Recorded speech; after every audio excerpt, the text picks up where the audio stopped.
کیا فرض یا نفل نماز کے دوران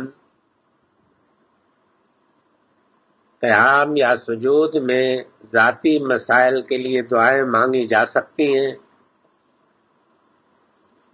کیا یہ دعائیں عربی کے علاوہ زبان میں بھی ہو سکتی ہیں؟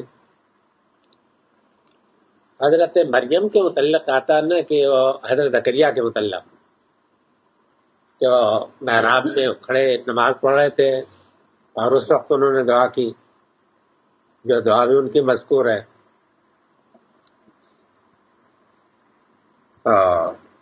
اور نماز میں آپ جو فاتحہ پڑھتے ہیں اس میں بھی دعائیں ہوتی ہیں. کوئی اور دعا بھی ہو تو آپ سجدے میں یا کسی وقت آپ مانگ سکتے ہیں. دعا اگر جائز ہے،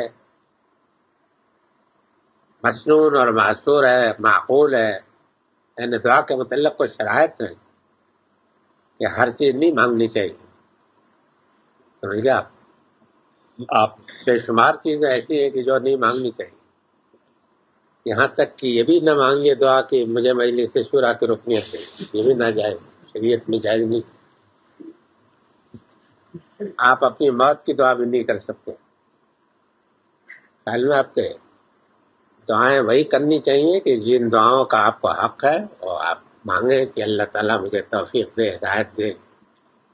روزی کی مشکلات ہیں تو وہ دعائیں کیجیے، اولاد کے لیے، صحت کی، ایمان کی، ان چیزوں کی دعائیں کیجیے. دعائیں اگر ٹھیک ہے تو آپ مانگ سکتے ہیں. نفل نماز ہو یا فرض نماز ہو، دونوں میں مانگ سکتے ہیں. کیا یہ دعائیں عربی کے علاوہ زبان میں بھی ہو سکتی ہیں؟ میرے نزدیک تو اللہ میاں عربی کے سوا ساری زبانیں جانتی ہیں. تو آپ کی زبان خوب سمجھتی ہے، ہر زبان جس میں آپ چاہیں بات کر سکتے ہیں. نماز کے متعلق تو بے شک قاعدہ ہے کہ اتنا تو آپ کو یاد کرنا چاہیے کہ نماز پڑھنے کے لیے تو وہ الفاظ، اس کی وجہ یہ نہیں ہے کہ اللہ میاں عربی کے سوا دوسری زبان نہیں سمجھتے، بلکہ یہ ہے کہ وہ الفاظ ان کے اپنے بتائے ہوئے ہیں.